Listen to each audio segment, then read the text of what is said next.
Capítulo 5º. Da vacância. Artigo 50. A vacância do cargo público decorre de: inciso 1º, exoneração; inciso 2º, demissão; inciso 3º, destituição de cargo em comissão; inciso 4º, aposentadoria; inciso 5º, falecimento; inciso 6º, perda do cargo, nos demais casos previstos na Constituição Federal. Artigo 51. A exoneração de cargo de provimento efetivo dá-se a pedido do servidor ou de ofício. Parágrafo único. A exoneração de ofício dá-se, exclusivamente, quando o servidor, inciso 1º, for reprovado no estágio probatório; inciso 2º, tendo tomado posse, não entrar em exercício no prazo estabelecido. Artigo 52. A exoneração de cargo em comissão dá-se, inciso 1º, a critério da autoridade competente; inciso 2º, a pedido do servidor. Artigo 53. A servidora gestante que ocupe cargo em comissão sem vínculo com o serviço público não pode, sem justa causa, ser exonerada de ofício, desde a confirmação da gravidez até 5 meses após o parto, salvo mediante indenização paga na forma do regulamento. Parágrafo único. Deve ser tornado sem efeito o ato de exoneração, quando constatado que a servidora estava gestante e não foi indenizada. Artigo 54. Ao tomar posse em outro cargo inacumulável de qualquer órgão, autarquia ou fundação do Distrito Federal, o servidor estável pode pedir a vacância do cargo efetivo por ele ocupado, observando-se o seguinte: inciso 1º, durante o prazo de que trata o artigo 32, o servidor pode retornar ao cargo anteriormente ocupado, nos casos previstos no artigo 37. Inciso 2º, o cargo para o qual se pediu vacância pode ser provido pela administração pública. Título 3º. Das carreiras e do regime e da jornada de trabalho. Capítulo 1º. Das carreiras. Seção 1º. Das disposições gerais. Artigo 55. Os cargos de provimento efetivo são organizados em carreira, criada por lei, que deve fixar: inciso 1º, a denominação, o quantitativo e as atribuições dos cargos; inciso 2º, os requisitos para a investidura no cargo e desenvolvimento na carreira; inciso 3º, a estrutura da carreira com a fixação dos vencimentos ou do subsídio; inciso 4º, os critérios de capacitação; inciso 5º, o regime e a jornada de trabalho. Fica renumerado parágrafo único para parágrafo 1º, Lei Complementar número 945, DODF de 6 de julho de 2018. Parágrafo 1º. As alterações de requisitos para provimento de cargo público de carreira aplicam-se, exclusivamente, àqueles servidores cujo ingresso se der após elas terem sido publicadas. Parágrafo 2º. Sem prejuízo do disposto no artigo 100, a docência no ensino superior público do Distrito Federal é função inerente a todos os cargos de nível superior de todas as carreiras existentes e das que vierem a ser criadas, na forma da lei e atendidos os requisitos estabelecidos quando do chamamento público. Seção 2º. Da promoção. Artigo 56. Salvo disposição legal em contrário, a promoção é a movimentação de servidor do último padrão de uma classe para o primeiro padrão da classe imediatamente superior. Parágrafo 1º. A promoção dá-se por merecimento ou por antiguidade, na forma do plano de carreira de cada categoria funcional. Parágrafo 2º. A promoção não interrompe o tempo de exercício no cargo. Capítulo 2º. Do regime e da jornada de trabalho. Artigo 57. Salvo disposição legal em contrário, o servidor efetivo fica sujeito ao regime de trabalho de 30 horas semanais. Parágrafo 1º. No interesse da administração pública e mediante anuência do servidor, o regime de trabalho pode ser ampliado para 40 horas semanais, observada a proporcionalidade salarial. Parágrafo 2º. É vedado aplicar ao regime de trabalho interpretação por analogia, extensão ou semelhança de atribuições. Parágrafo 3º. A jornada de trabalho em sistema de escala de revezamento deve ser definida em lei ou regulamento, observando o registro em folha de ponto do horário de entrada e de saída. Artigo 58. o servidor ocupante de cargo em comissão ou no exercício de função de confiança ter regime de trabalho de 40 horas semanais, com integral dedicação ao serviço. Artigo 59. No serviço noturno, a hora é considerada como tendo 52 minutos e 30 segundos. Parágrafo único. Considera-se noturno o serviço prestado entre as 22 horas de um dia e as 5 horas do dia seguinte. Artigo 60. Para atender a situações excepcionais e temporárias do serviço, a jornada de trabalho pode ser ampliada, a título de serviço extraordinário, em até 2 horas. Parágrafo único. Nos casos de risco de comprometimento da ordem e da saúde públicas, o governador pode autorizar, excepcionalmente, a extrapolação dos limites previstos neste artigo, para os servidores que atuem diretamente nas áreas envolvidas. Artigo 61. Pode ser concedido horário especial ao servidor, inciso 1º com deficiência ou com doença falciforme. Inciso 2º que tenha cônjuge ou dependente com deficiência ou com doença falciforme. Inciso 3º matriculado em curso da educação básica e da educação superior, quando comprovada a incompatibilidade entre o horário escolar e o da unidade administrativa, sem prejuízo do exercício do cargo. Inciso 4º na hipótese do artigo 100, parágrafo 2º. Parágrafo 1º nas hipóteses dos incisos 1º e 2º, o horário especial consiste na redução de até 50% da jornada de trabalho e sua necessidade deve ser atestada por junta médica oficial. Parágrafo 2º nos casos dos incisos 3º e 4º, é exigida do servidor a compensação de horário na unidade administrativa, de modo a cumprir integralmente o regime semanal de trabalho. Parágrafo 3º o servidor estudante deve comprovar, mensalmente, a sua frequência escolar. Parágrafo 4º a comprovação da dependência de que trata o inciso 2º deve ser realizada perante o setor responsável pela gestão de pessoas do órgão de lotação do servidor. Parágrafo 5º e t.ad. Artigo 62.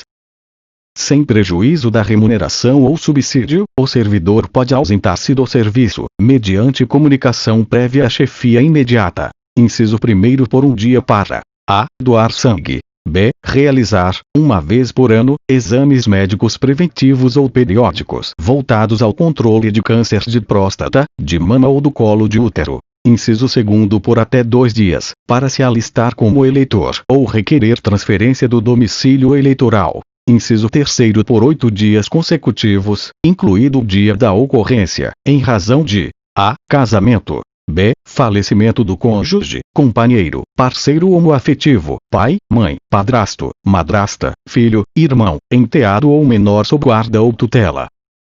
Artigo 63. Em caso de falta ao serviço, atraso, ausência ou saída antecipada, desde que devidamente justificados, é facultado à chefia imediata, atendendo a requerimento do interessado, autorizar a compensação de horário a ser realizada até o final do 4º mês subsequente ao da ocorrência. Parágrafo 1º atraso, a ausência justificada ou a saída antecipada são computados por minutos, a serem convertidos em hora, dentro de cada mês. Parágrafo 2º apurado o tempo na forma do parágrafo 1º, são desprezados os resíduos inferiores a 60 minutos. Parágrafo 3º toda compensação de horário deve ser registrada pela chefia imediata junto ao setor de pessoal da repartição. Artigo 64. As faltas injustificadas ao serviço configuram: inciso 1º abandono do cargo, se ocorrerem por mais de 30 dias consecutivos. Inciso 2º inassiduidade habitual, se ocorrerem por mais de 60 dias, interpoladamente, no período de 12 meses. Artigo 65. Salvo na hipótese de licença ou afastamento prevista no artigo 17, parágrafo 2º, considera-se falta injustificada, especialmente, a que decorra de: inciso 1º não retorno ao exercício, no prazo fixado nesta lei complementar, em caso de reversão, reintegração, recondução ou aproveitamento. Inciso 2º não apresentação imediata para exercício no órgão, autarquia ou fundação, em caso de remoção ou redistribuição. Inciso 3º interstício entre A. O afastamento do órgão, autarquia ou fundação de origem e o exercício no órgão ou entidade para o qual o servidor foi cedido ou colocado à disposição. B. O término da sessão ou da disposição de que trata a linha A e o reinício do exercício no órgão, autarquia ou fundação de origem. Título 4. Dos direitos. Capítulo 1. Do sistema remuneratório. Seção 1. Dos conceitos gerais. Artigo 66. A retribuição pecuniária pelo exercício de cargo público é fixada em lei, sob a forma de subsídio ou remuneração mensal. Parágrafo 1º. O valor diário da remuneração ou subsídio obtém-se dividindo-se o valor da retribuição pecuniária mensal por 30. Parágrafo 2º. O valor horário da remuneração ou subsídio obtém-se dividindo-se a retribuição pecuniária mensal pelo quíntuplo da carga horária semanal. Parágrafo 3º. Na retribuição pecuniária mensal de que tratam os parágrafo 1º e 2º, não se incluem: inciso 1º, as vantagens de natureza periódica ou eventual, as de caráter indenizatório, o adicional noturno e o adicional por serviço extraordinário. Inciso 2º, os acréscimos de que trata o artigo 67, 1º a 7º. Artigo 67. O subsídio é constituído de parcela única, e a ele pode ser acrescido, exclusivamente: inciso 1º, o 13º salário; inciso 2º, adicional de férias; inciso 3º, o auxílio natalidade; inciso 4º, o abono de permanência; inciso 5º, adicional por serviço extraordinário; inciso 6º, adicional noturno; inciso 7º, as vantagens de caráter indenizatório; 8º, a remuneração ou subsídio: a. Pelo exercício de cargo em comissão ou de função de confiança, de que trata o artigo 77. B. Decorrente de substituições. Artigo 68. A remuneração é constituída de parcelas e compreende: inciso 1º, os vencimentos, que se compõem: a. Do vencimento básico; b. Das vantagens permanentes relativas ao cargo; inciso 2º, as vantagens relativas às peculiaridades de trabalho; inciso 3º, as vantagens pessoais; inciso 4º, as vantagens de natureza periódica ou eventual; inciso 5º, as vantagens de caráter indenizatório. Artigo 69. Os vencimentos ou subsídios são irredutíveis. Artigo 70.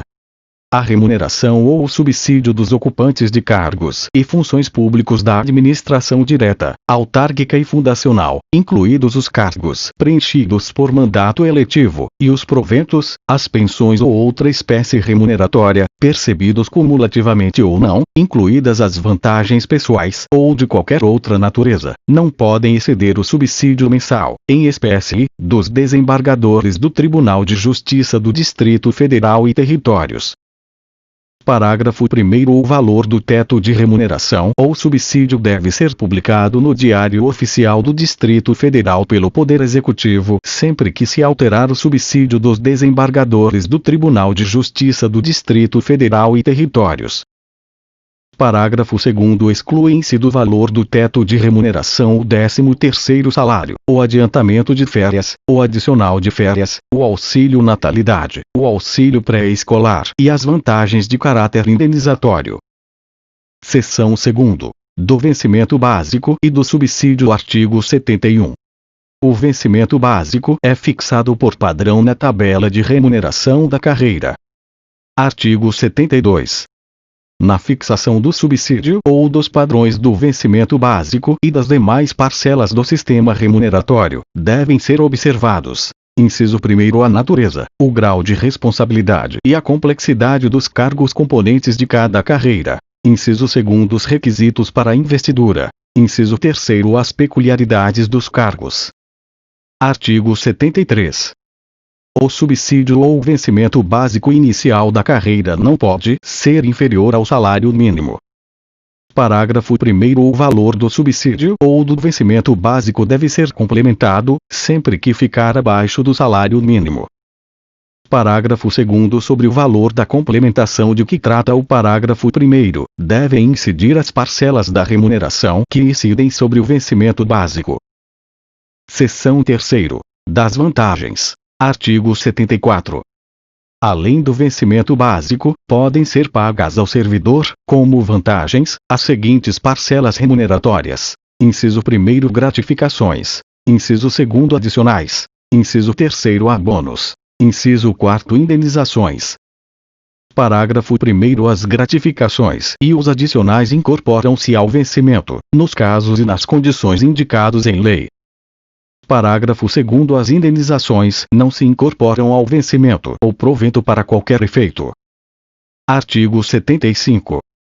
As vantagens pecuniárias não são computadas, nem acumuladas, para efeito de concessão de qualquer outro acréscimo pecuniário ulterior. Seção 4ª. Das vantagens permanentes relativas ao cargo. Artigo 76.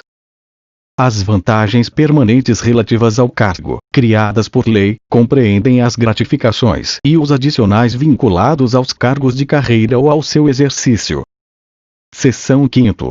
Das vantagens relativas às peculiaridades de trabalho. Subseção 1ª. Da gratificação de função de confiança e dos vencimentos de cargo em comissão. Artigo 77.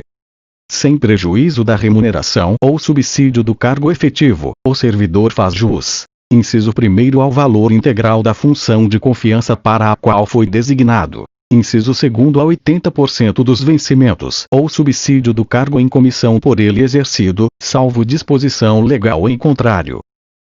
Parágrafo 1º. As férias, o adicional de férias e o 13º salário são pagos proporcionalmente aos meses de efetivo exercício do servidor efetivo no cargo em comissão ou função de confiança.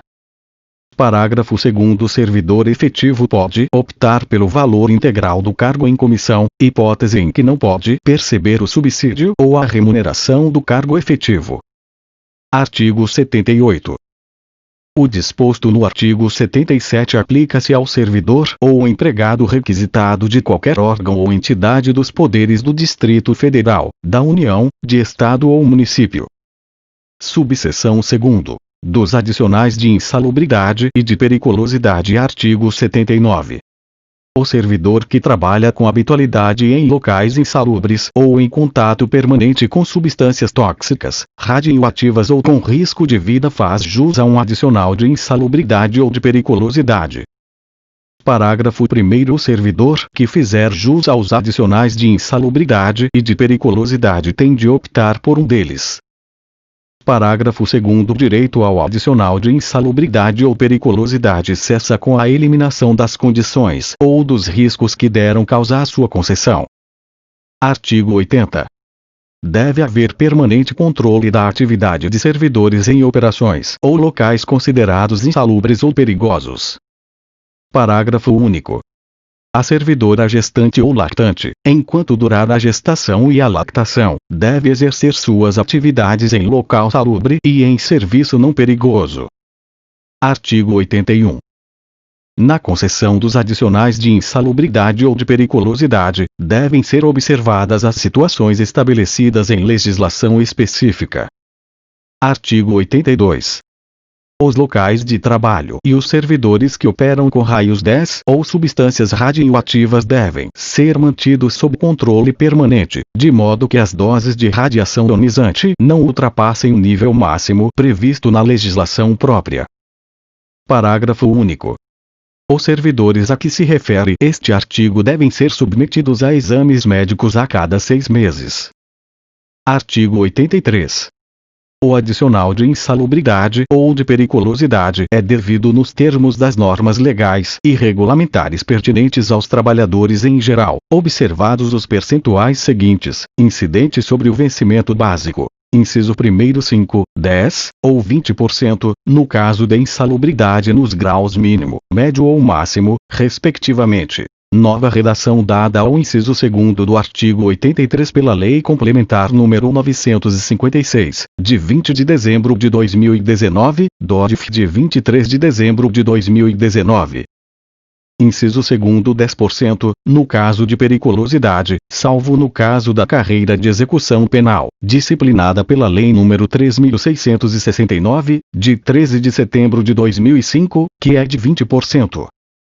Parágrafo 1º. O adicional de irradiação ionizante deve ser concedido nos percentuais de 5, 10 ou 20%, na forma do regulamento. Parágrafo 2º. A gratificação por trabalhos com raios 10 ou substâncias radioativas é concedida no percentual de 10%. Subseção 3º. Do adicional por serviço extraordinário. Artigo 84. O serviço extraordinário é remunerado com acréscimo de 50% em relação ao valor da remuneração ou subsídio da hora normal de trabalho.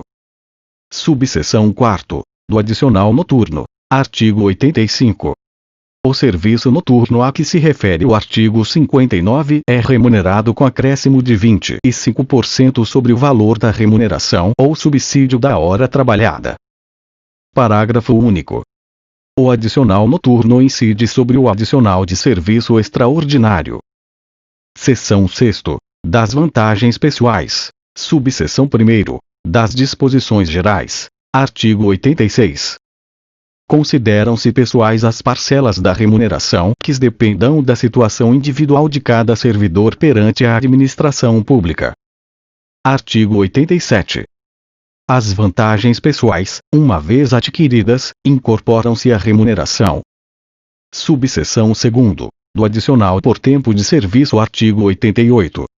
O adicional por tempo de serviço é devido à razão de 1% sobre o vencimento básico do cargo de provimento efetivo por ano de efetivo serviço. Parágrafo único. O adicional de tempo de serviço é devido a partir do mês em que o servidor completar o anuênio. Subseção 3º. Do adicional de qualificação. Artigo 89.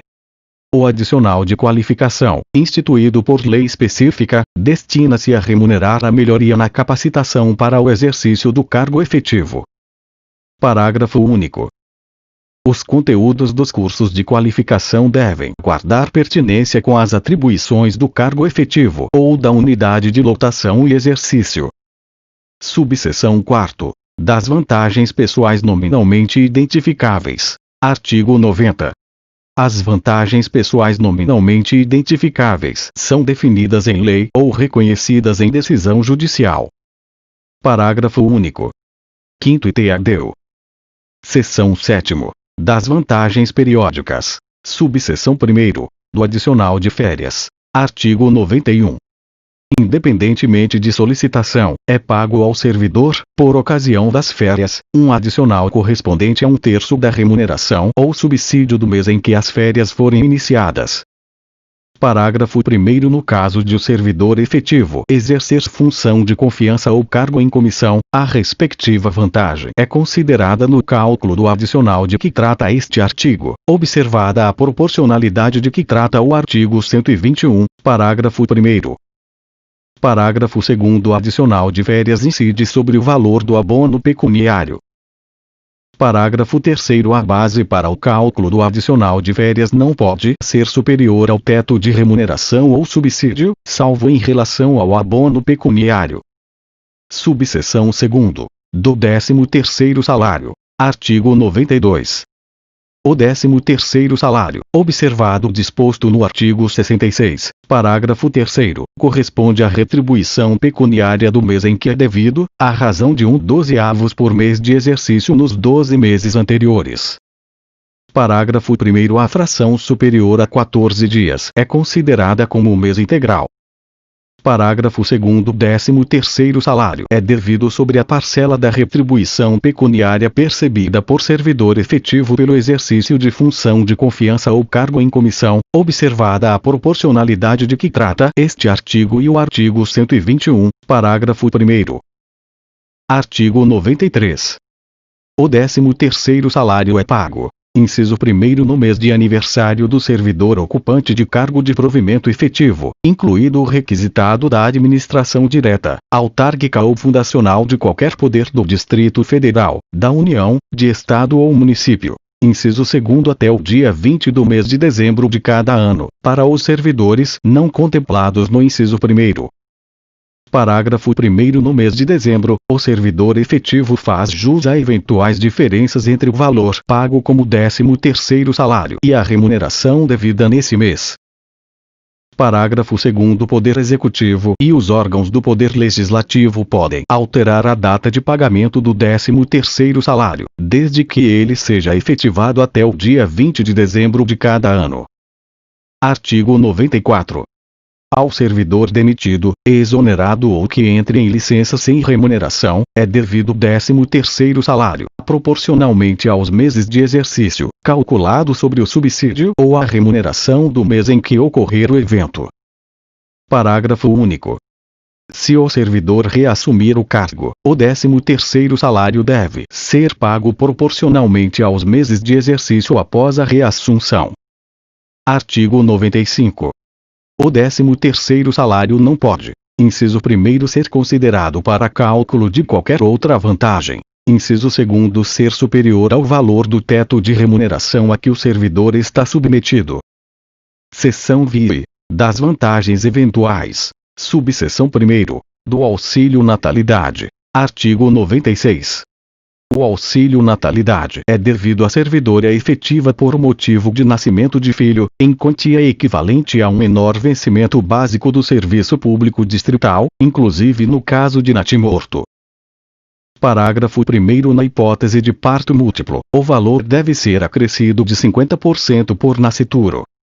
Parágrafo 2º. O auxílio natalidade deve ser pago ao cônjuge ou companheiro servidor público, quando a parturiente não for servidora pública distrital. Parágrafo 3º. O disposto neste artigo aplica-se às situações de adoção. Subseção 2º. Do auxílio funeral. Artigo 97. O auxílio funeral é devido à família do servidor efetivo, falecido em atividade ou aposentado, em valor equivalente a um mês da remuneração, subsídio ou provento. Parágrafo 1º. No caso de acumulação legal de cargos, o auxílio funeral é pago somente em razão do cargo de maior remuneração ou subsídio. Parágrafo 2º. O auxílio funeral deve ser pago no prazo de 48 horas, por meio de procedimento sumaríssimo, à pessoa da família que houver custeado o funeral.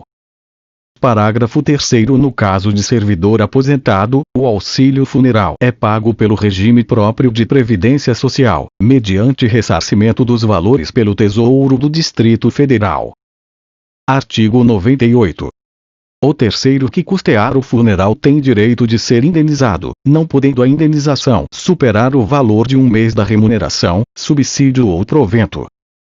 Artigo 99. Em caso de falecimento de servidor em serviço fora do local de trabalho, inclusive no exterior, as despesas de transporte do corpo correm à conta de recursos do Distrito Federal, da autarquia ou da fundação pública. Subseção 3º. Da gratificação por encargo de curso ou concurso. Artigo 100.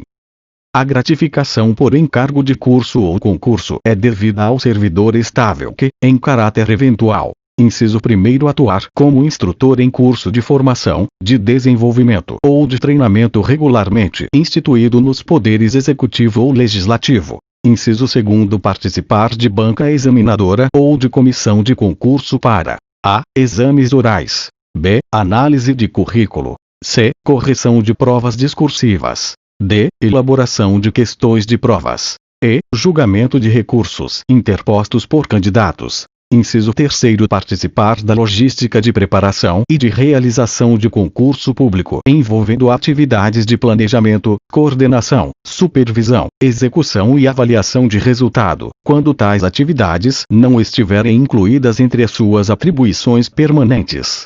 Inciso 4º, participar da aplicação de provas de concurso público, fiscalizá-la ou avaliá-la, bem como supervisionar essas atividades.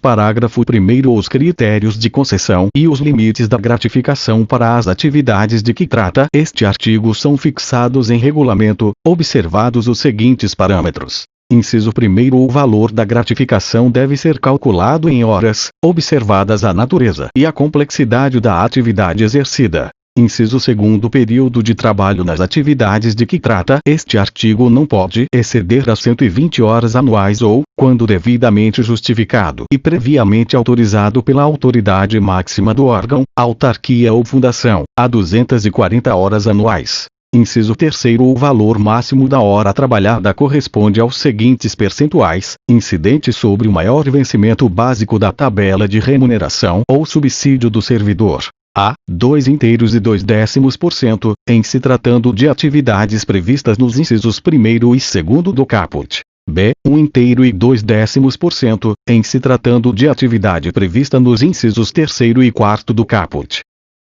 Parágrafo 2º. A gratificação por encargo de curso ou concurso somente pode ser paga se as atividades referidas nos incisos do caput forem exercidas sem prejuízo das atribuições do cargo de que o servidor for titular, devendo implicar compensação de horário quando desempenhadas durante a jornada de trabalho, na forma do artigo 61, parágrafo 2º.